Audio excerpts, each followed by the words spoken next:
开始吗？对啊，奶奶，你能介绍一下自己吗？可以呀、我叫楚启琴，我今年已经86岁了。退休前，我和你爷爷都是在中国的西安交通大学任教。我们当时退休前都是教授，退休之后呢，我们就一直住在北京。先是照顾我们双方的父母，当把父母都送走了之后呢，我们就考虑要跟孩子们多聚聚。我们2个儿子，你爸爸和伯伯，一个在加拿大，一个在美国，所以呢，我们就想移民到北美来，因为要跟你们多聚嘛，所以我们就移民到加拿大来了，已经来了14年了。那奶奶，你是什么时候开始弹的琴？我刚刚开始学啊，爷爷去世以后，我的时间多了，正好碰到网上有一个这个叫钢琴对中老年人学习的那么一个钢琴普及班吧，从头学这个指法，学这个和弦，教你怎么弹琴。所以我就觉得这个班对我很有意义，因为我本来就喜欢钢琴，我也不会弹，所以就开始学了。那你能给我看一下你刚刚弹的曲子吗？可以呀、我弹的这个是北京的金山上，是中国有名的一个名曲。和谱子有点不一样。哦，对了，这是中国的简谱，它用那些音符，还有用那五线来表示它的旋律。我们这个是用数字1、2、3、4、5、6、7哆来咪发嗦拉西来表示这个旋律的。我们都从小就是学的这种，所以他就用这个五线谱来教我们弹钢琴。来，我来带你去看看爷爷的照片去，好吧？好，我们一起来吧。我给爷爷布置了一个纪念台，放了一些爷爷喜欢的东西。爷爷你知道是吧？爷爷是一个非常非常善良、真诚的学者，是一个优秀的教师，大学教师，所以他得到了同学们特别的热爱，把他称为铸魂。学校的一篇文章里边。哦，对了，奶奶有照片给你看看，我们刚来的时候，你坐，奶奶给你看一看啊，看看照片，好。然后这里有好多照片，这个照相本还是你送给奶奶的80岁的礼物，你看吗？这是你送给奶奶80岁的生日礼物，你还记得吗？奶奶贴了好多照片在里边。这张是我们刚来的时候，这是我和爷爷刚来时候的一张照片呢。这上面我们去看我的哥哥嫂嫂，也就是 Catherine 的外婆外公。这是 Catherine 小时候，还有 Cindy 小时候，我们刚到加拿大来的时候，你看，那时候我们很害怕的，谁都不认识，就认识我哥哥跟嫂嫂，就认识他们。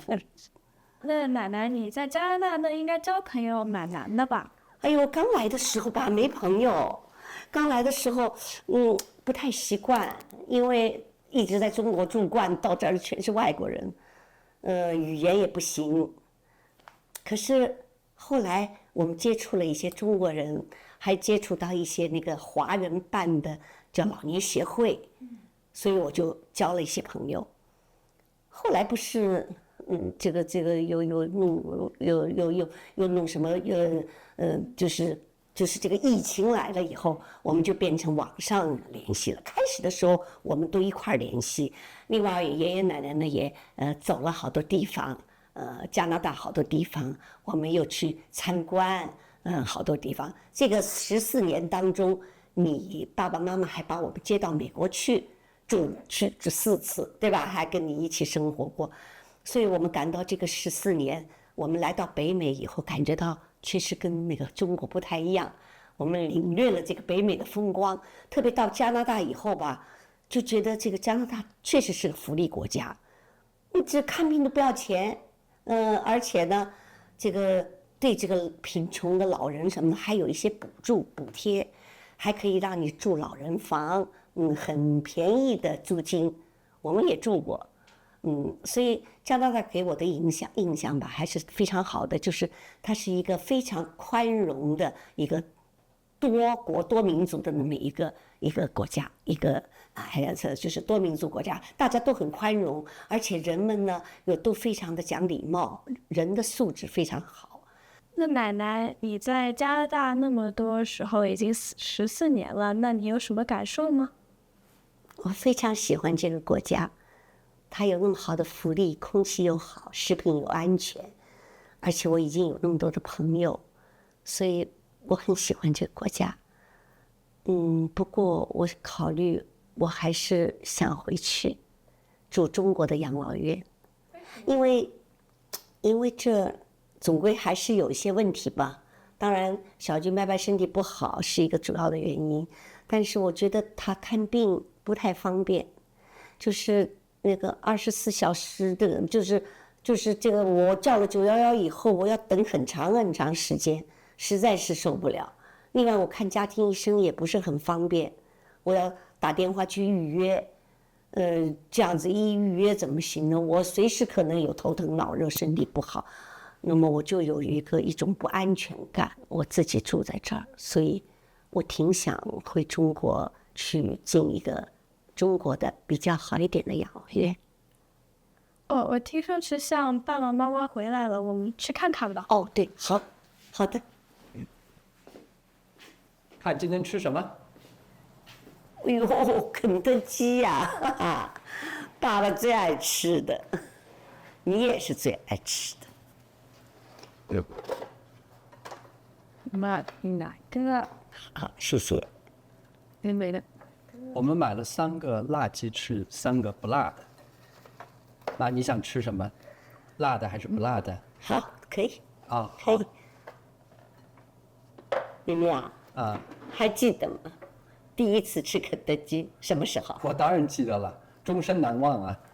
那是86年的时候，我记得北京，实际上中国第一次有肯德基的时候，就开在北京的前门。哇！然后那个时候是你的外婆？对，我外婆带我们一起去吃肯德基炸鸡的。那个时候我们是最早是我爸跟我们介绍有这个炸鸡这件事情，但是我们也从来没吃过，所以第一家炸鸡店开了以后，我们大家都去看看到底是什么样子。那个时候爸爸正好在肯德基州的州立大学在那当访问学者呢。87年、86年的时候，爸爸是85年到87年在肯德基州立大学，所以他跟我们说那个肯德基的炸鸡很好吃的，那我们也不知道什么样的。结果呢，北京开了一家，放暑假我带着明明回家，外婆就带着我们2个人来吃了呀。哎呦，第一次吃好像是觉得非常特别，很可口，很喜欢。所以我们从此我们一家人都爱吃肯德基，他也爱吃。对，除了炸鸡以外，还有它的这个 coleslaw。那个时候在中国从来没有吃过 coleslaw， 觉得真好吃啊，觉得。还有那时候土豆泥也从来没吃过，都是第一次在 KFC 吃到的。你们要不要尝一尝？还是尝尝这儿的？那是巧的，就是说第一家，我妈妈带着女儿和外孙来吃，而且就是说这就是肯德基炸鸡，就那么巧，你看那刚好就是爸爸嘛，爸爸在肯德基当访问学者嘛，所以我们觉得很有意义，很有趣。今天吃这个就，我们也纪念爸爸嘛，是吧？今年爸爸去世了，差不多快1年了吧。爸当时到了加拿大以后，我知道也特别，他也特别爱吃，每个礼拜喜欢，对，每个礼拜基本上还要吃一次。对，那个时候好像听说礼拜2的时候还有优惠，妈，我记得爸好像最喜欢星期2去吃。是啊，是啊，每个星期2小军都会买来，以后我们就一起吃。今天我们又在一块儿吃，可是过些时候我就想回中国了呀。回国以后，但是现在小军身体也不行了，也不能开车了，所以我考虑过些时候我还是想回中国去住养老院。住了养老院以后就没有这个星期2的聚会了，也没有我们今天这样的聚会了。我想想，好像，蛮难过的。啊，你不要难过，你放心，就算你回中国了住养老院，可是说不准哪一天我们大家就会突然回去看你，还带 KFC 来给你吃。好你放心，我们永远会跟你在一起的啊，不要担心，你接着吃吧。啊，好。